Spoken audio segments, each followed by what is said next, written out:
It's time for Inside the Patch with your Las Vegas Raiders. Here's Gnarley Charley.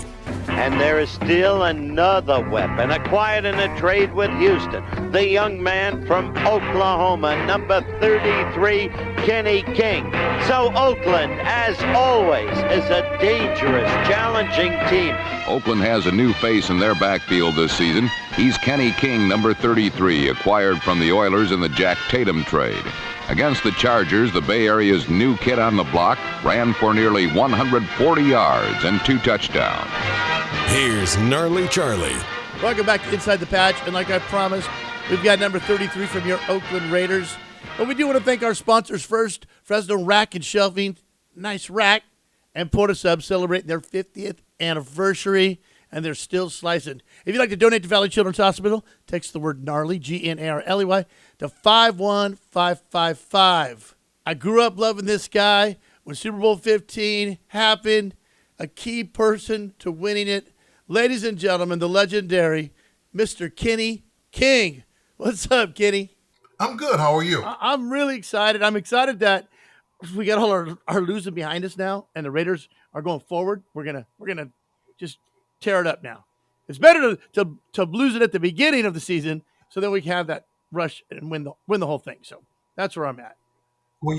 It's just like Oklahoma. I mean, right now, we want to get the losing out of the way because we know that we're much better than what we are. I mean, I'm looking at the Raiders and the records right now. It doesn't predict. It doesn't indicate what they were. It does indicate what they are, but it's very frustrating. Right. Because I've watched the games and I'm very disappointed. But when you guys won the Super Bowl, you guys were the wild card. You got in through the wild card. You're like one of the first teams to do that against the Eagles. I mean, that was a pretty amazing season. And I know you guys lost to the Eagles during the season, but yet you got to play them again, and you were the underdogs. Yeah, I mean, and anything can happen. I mean, it's a long season. I mean, in the NFL, there are 17 games. Right. And right now, I mean, we haven't played our best football right now. I think, we should have a long stretch. We still got, we got 6 games. We got 11 games to go. Yeah. We could turn, it can very easily be turned around. Just like when we went to Super Bowl 15. I mean, we were not, projected to win the division and we went 11-5, first wild card team to even get in the Super Bowl and win it. Yeah, exactly. So our Central Valley here in Fresno got a lot of roots. I went to Sanger High School, which played in Tom Flores Stadium. So he's a graduate of my high school. And then Daryl LaMonica is right down the street also. So here's some top Raiders. I bring this up because you're Kenny King of the Raiders, and I know that once they say once a Raider, always a Raider, they treat you with respect. Do you get to have free tickets for the rest of your life? Or how's that work? They have you come around the players and stuff like that, right? I'll say this. I don't get free tickets to every game, but I do get an opportunity to go out and spend some time in Las Vegas and be catered to, and it's a great feeling. Like they say, once a Raider, always a Raider. Yeah. And I'm thankful that I had that opportunity to play for this organization. I played for the Houston Oilers for 1 season, and I've never been invited to any event for the Houston Oilers. Really? Yeah. No. I could show them my Super Bowl rings. Now, was Earl Campbell there when you were there, or no? Earl Campbell, that was Earl Campbell's second season with the Raiders. with Houston when I got there. I got there in 79. He came out in 78. And in 79, I got there. And, I was even wondering why, it's like when they drafted me, it's like, why would you do that? You got Earl Campbell. Right. And, Bum Phillips said, you got a great career, and we think that you got a future with the Houston Oilers. And, but as the season progressed, I was a 6th running back on that offense. Well, it was Bum. I don't know him. I know his reputation is he was just kind of a hard ass, or was he? He's got his cowboy hat on, and I don't know what was his demeanor like. Bum was a good guy. I can say this. I will say this. because Bum Phillips was a great coach. He really was. He was a player's coach. Right. He was the kind of guy that you do what you do what you're supposed to do. When we broke camp in San Angelo in '79, and we got back to Houston, and we're at a 55-man roster. He came in and he says, "Guys, this is a team. These are the guys you're going to be playing with for the rest of the season, unless some things happen. Players get hurt, so forth, et cetera, et cetera." He says, "But you know what? We're going to go out there. We're going to practice for an hour and a half. If you ain't got it, you ain't going to get it. If you ain't going to get it, you ain't going to be here." Just straight up like that. And we would practice 2.5 hours, 3 hours. We go to practice and watch film, practice at 2:30. We're done.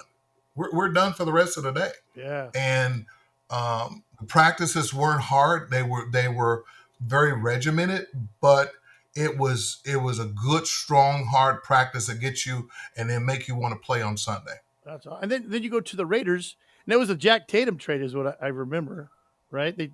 Yes. And so yep. they traded. I was traded for Jack Tatum and 2 7th-round draft picks. Wow. I mean, that's legendary Raider stuff right there. And then Tom Flores is just like a cool cat. Like I've grown up with him around here. I've met him, but he's just like kind of looks like the Folgers coffee guy, the guy on the commercial from the 70s. Perfect hair, chewing his gum, Well, here's the thing about Coach. Coach Flores was, he's another player. I mean, he's another player's coach. Yeah. A guy that you want to play for. He never yelled at you, never screamed at you, never demeaned you. He was, tell you like it is. Do your job. We might be getting beat at halftime. And he took come in and tell us, "Hey, guys, this is what we got to do. We got to play. We got to play like we practice on Wednesday and Thursday. And if we don't play like we practice on Wednesday and Thursday, we're not going to be successful. So you need to figure out what it is that you're doing or not doing and get it done." Yeah. And that was his temperament. Well, when you look back at your career, was there somebody that knocked the crap out of you that was like you were excited about because he was famous, or what's your most memorable time you got just drilled? Fulton Kuykendall, 1982, I want to say. We were playing. I was fullback, and and I met him. Fulton Kuykendall was a middle linebacker for the Atlanta Falcons, and we met in the hole. I was carrying the ball. He was tackling me, and we met with a clash. And that clash, my head rang for 2 days, and I've never been hit like that ever before or ever again. But that's your memory of one of the biggest hits I ever took. This is high school football. Icky Woods was playing middle linebacker, and I was a receiver. I was cracking back on him, and he turned and it just stuck me in the ground. And I was like, "All right, well, that didn't really work out." But it's my that. Go ahead. That was, like I said, that was the hardest hit I'd ever taken. And then the next one was probably we played Pittsburgh Steelers, and I broke my clavicle and fractured my sternum with Mel Blount. He came up and caught me from behind. I wasn't paying attention. I'm cutting back and forth. The next thing I know, I look up, and here he comes, and he drives my shoulder into the ground and rolls over the top of me, and I had a fractured sternum and a clavicle. Bruised clavicle. Oh, and then you go to the win of the Super Bowl, but to score a touchdown in a Super Bowl, that's just forever. You are a permanent fixture of the Raiders. I'm telling you, you should get free tickets every time just because of that. It would be nice. It would be nice, but I totally understand the concept because there's so many players that comes out every year. Right. But to be able to say that you have a touchdown in Super Bowl, and to be able to say that you have the longest touchdown reception in Super Bowl history that stood for 15, 16 years. That's a great accomplishment. Yeah. That's it gives me goosebumps and I remember it like it was yesterday, and I was and honestly, that season we weren't just dominating, and then to come into the wild card and then take it one game at a time, which kind of I feel like we need to do this year anyway. There's a lot of similarities. I mean, this team, the team that we have right now is a good football team. There's a lot of good talent on there. We got some good coaches, and I tell you what, me personally, I think that the teams that win the most championships have good coaches. Yeah. Good coaches are the people who get you to play at that level that you have to play on every Sunday. I think that Josh and his team, his leadership is going to bring that. I mean, we haven't got there yet. Once we get there, I mean, it's going to be a great organization. And I think that, the last Super Bowl we won was 1983. Yeah. I think that, in 2024, there might be a Super Bowl in Las Vegas with the Las Vegas Raiders. Yeah. I'm excited about that. So, in your career, as you look back, when someone asks you about it, like I'd say the kids, the new players, what kind of advice do you ever give? You're like, what's your go-to? Like, listen up, rookie. It's not everybody's not going to make it. Everybody's not going to make it to this level. High school players, there's some great high school players that go on to be great college players and go on to be a great NFL, go into the NFL and become great NFL players. But not everybody's going to make it. Right. And I tell kids, don't lose your dream. Don't lose your focus on where you want to go and what you want to do. Even if you don't play the game, there's something else that you can do. You can go into business. You can go, you can be an entrepreneur. You can do whatever you want to do. Right. But if you want to play this game, there's a demand that you got to understand. One thing you must understand as an athlete, from high school to college to the NFL, is that you're never going to be healthy, completely healthy, until the end of the season. And you're going to play through that. And what I mean by that is you're gonna have this little bumps and bruises. You're gonna get a little nick over here. You're gonna have a bruise on the shoulder. You're gonna have a bruise on the leg. You're gonna have a bruise on the back. You're gonna have, and you got to understand something. You got to play with that. You got to play with pain.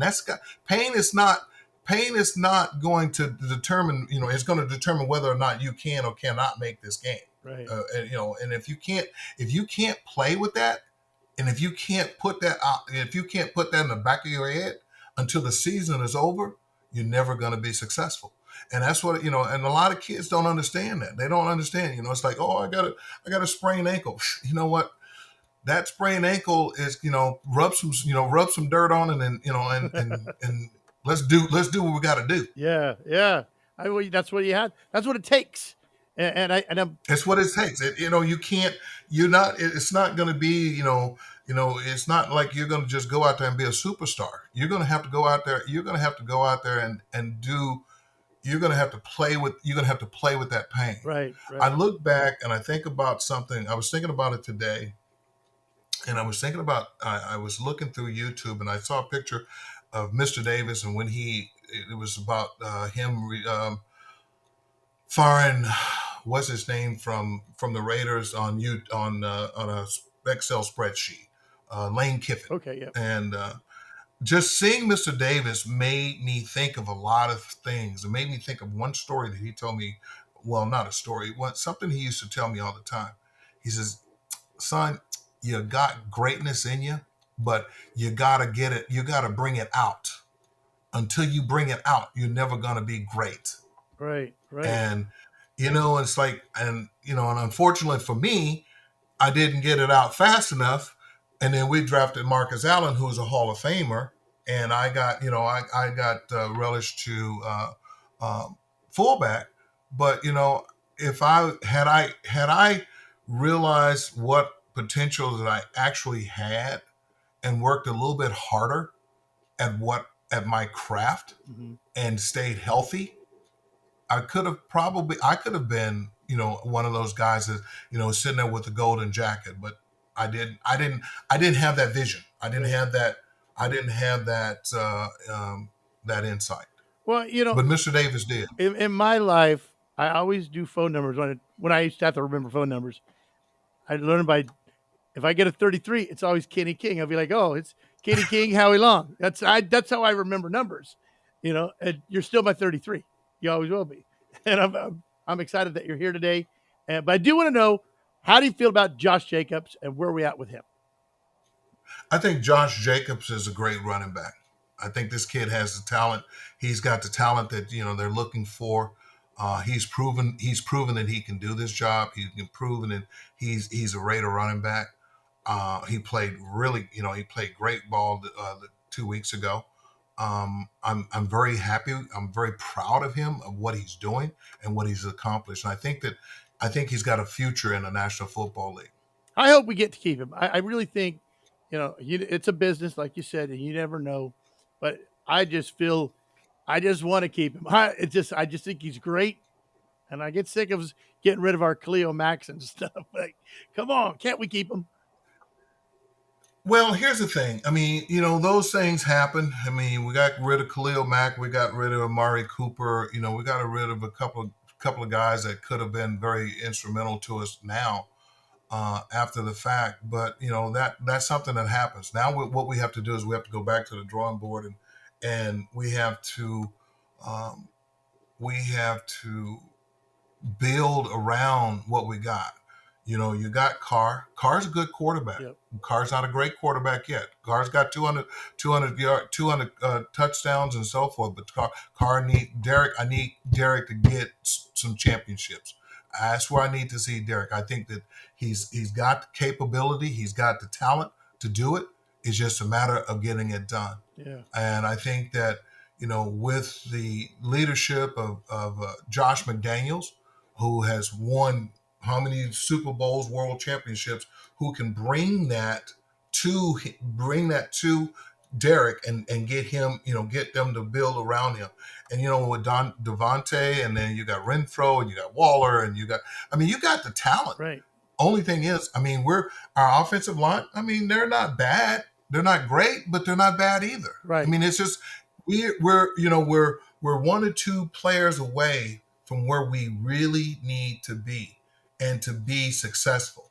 And until we get there, we got the rest of this season. Mm-hmm. We got 11 games. Let's go play hard. We might make it to the playoffs. If we make it to the playoffs, hey, great. You know what? Because who said in 1980 they didn't think we were going to make it to the playoffs. Right. And what? 11-5. We went into the playoffs and we played, and it was great for me because we played the Houston Oilers as a wild card, and I got a chance to play them because they were the ones who said I couldn't catch a football. And what did I do? I had a one-handed catch on the 2-yard line, and I said, "Thank you very much, Bum." Yeah. but it's one of those things. It's like you never know. You never know until the season starts to get together. It's like, I look back and I look at Super Bowl 15 and I look at, where we were, and we were, we had lost a couple of games. We were getting, we were depressed, and we had a closed door meeting. And after that closed door meeting, it was totally different. Change everything. Well, did you ever get to spend time with John Madden? I know he was retired at the time, but I know he was around the Raiders a lot. I got to meet John at his golf tournament in San Luis Obispo, and got a chance to talk to him, and but never. I didn't get a chance to play for him, but I did get a chance to meet him, and I tell you what, he's a coach that I would have loved to have played for.